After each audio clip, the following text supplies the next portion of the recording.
Hi నమస్తే madam. ఎలా ఉన్నారు? బాగానే ఉన్నా మేడం, పర్లేదు. బీపీ షుగర్ ఏం రాలేదు. మరి బిగ్ బాస్ అయిపోతుంది కదా, మేబీ త్వరలో వచ్చే ఛాన్సెస్ కూడా ఉంటాయేమో ఫ్యాన్స్ కి. బిగ్ బాస్ అయిపోతుందంటే నాకు బాధేస్తుంది గుండెల్లో. ఆ ఎమోషన్స్ ఎట్టిపోయాయి, మేము ఆ ఎమోషన్స్ క్యారీ చేసుకోలేదు. అది ప్రేమ, ఆ లవ్ ఎట్టిపోయింది, ఎమోషన్లు ఎట్టిపోయినాయి. ప్రేమ ఎన్ని రోజులు ఉంది ఇంకా నాకు తెలియలేదు. 2 వారాలు ఇంకా 2 వారాలు అయితే ఒక వారం అయితే వెళ్ళండి, ఇంకో 100 రోజులు పెట్టండి కూలి పనిలాగా. బాగానే ఉందండి, పర్లేదు, ఓకే ఫైన్, మంచిగా అనిపిస్తుంది. కానీ ఇమ్మాలను గెలవాలని మీకు ఫస్ట్ నుంచి చెప్తా ఉన్నాను, ఇప్పుడా చెప్తాను. ఊర్లోకి వెళ్ళి హోమాలు, యజ్ఞాలు, యాగాలు కూడా చేసి వచ్చాను ఒక 1 వీక్. ఇమ్మాలని గెలవాలి. ఒక వ్యక్తి చెప్పారు కదా ఎన్నోసార్లు, ఒక వ్యక్తి నవ్వితే మనకి, అంటే ఆయన గెలిస్తే ఆయన గెలుపు మన గెలుపుగా తీసుకుంటాం అనమాట. నేను తీసుకునే వాళ్ళు ఎవరంటే ఇమ్మానులు అన్న.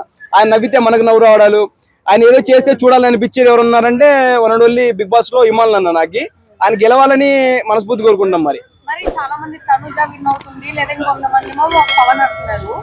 సో అనుకుంటే వాళ్ళు అనుకోండి, మాట్లాడుకునే వాళ్ళు మాట్లాడుకోండి. మీరేమో తనుజ అంటారు, ఈయనేమో డిమాండ్ పోన్ అంటారు, ఈయనేమో పవన్ కళ్యాణ్ అంటున్నాడు, ఈయనేమో సంజనా గారు అంటున్నారు. అనుకుంటే నేనేమో ఇమ్మాలని అంటున్నా, ఇమ్మాలని గెలుస్తానని చెప్పి నేను అంటాను అన్నమాట. ఓట్లేదు గెలితే మరి జనానికి తెలియట్లేదే ఏంటి? ఎంటర్టైన్మెంట్ పరంగా కావచ్చు, గేమింగ్ పరంగా కావచ్చు, అంటే ఒక 5 మంది వ్యక్తులు, అంటే 5 మంది కదా 12 మంది ఉన్నప్పుడు కూడా ఒకేలాగా బిహేవ్ చేసే వ్యక్తి ఎవరు ఉన్నారంటే ఇమ్మాన్ అనమాట. అంటే ఒక టీమ్ లో నాది ఇది, అంటే ఒక ఇంట్లో సమస్య జరిగితే ప్రతి ఒక్కరి దగ్గర పోయి మాట్లాడి, అరే నువ్వు ఇలా చేయకూడదు, తప్పు, ఇలా చేసింటే మంచిది అని చెప్పే వాళ్ళు ఎవరు ఉన్నారంటే ఇమ్మాన్ ఉన్నాడు ఫస్ట్ థింగ్. దాని తర్వాత మిగతా వాళ్ళ ఇండివిజువల్ గేమ్ అది వేరే అన్నమాట. ఇఫ్ ఎనీవేర్ అక్కడ ఏం జరిగినా కూడా ఇమ్మాన్ ఉంటున్నాడు. ఎంటర్టైన్మెంట్ పరంగా కావచ్చు, గేమింగ్ పరంగా కావచ్చు, if anything Emmanuel is there. అలాంటప్పుడు అలాంటి వ్యక్తికి సపోర్ట్ చేయకుండా మిగతా వాళ్ళకి సపోర్ట్ చేయడం నేను చెప్పట్లేదు అనమాట. అలాంటి వాళ్ళని గెలిపిస్తే మన, అంటే మిగతా వాళ్ళకి ఎవరైతే నెక్స్ట్ అప్కమింగ్ కమిడీస్ ఎవరైతే వెళ్తారో వాళ్ళకి కూడా ఒక హోప్ ఉంటుంది అనమాట. చాలా మంది ఆర్టిస్టులు ఉన్నారు తెలుగు ఫిల్మ్ ఇండస్ట్రీ, వాళ్ళు ఏం చెప్పారంటే ఇమ్మానులకే కప్పు లేదంటే మిగతా ఎవరైనా కూడా కప్పు సాధ్యంగా అని చెప్పారనమాట. అంటే అంతగా వాళ్ళని మిగతా ఆర్టిస్టులు మెప్పడం అనేది చాలా కష్టం ఫస్ట్ థింగ్. అలాంటి మిగతా ఆర్టిస్టులు కూడా మెప్పించి ఇమ్మాన్ని గెలిగిపోతే ఇంకెవరికి రాదని చెప్పి ఆ ఇంటెన్షన్ చెప్పారంటే అర్థం చేసుకోవాలన్నమాట.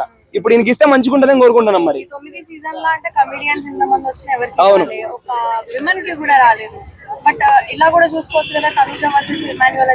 ఓకే అండి.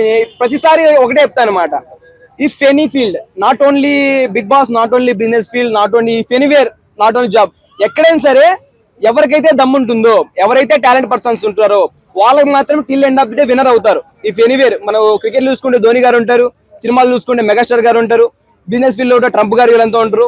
అంటే మనకి ఎక్కడైతే దమ్ము ఉండే వాళ్ళనే పైన ఉంటారు అని చెప్పి అనుకుంటారు అన్నమాట. దమ్మున్నోడు ఎవడన్నా అంటే బిగ్ బాస్ సీజన్ 9 లో ఇమ్మాన్ అని చెప్పి నేనైతే అనుకుంటాను. మరి అది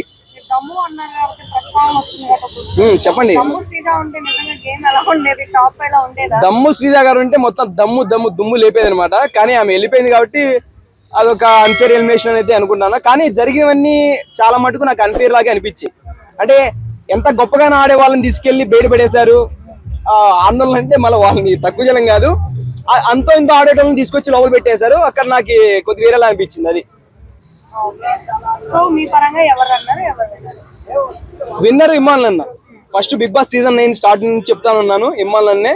I never change my words. First Imman అన్న, దాని తర్వాత రన్నరు కళ్యాణ్ పడాల గారు ఉంటే మంచిదని అనుకుంటాను. మరి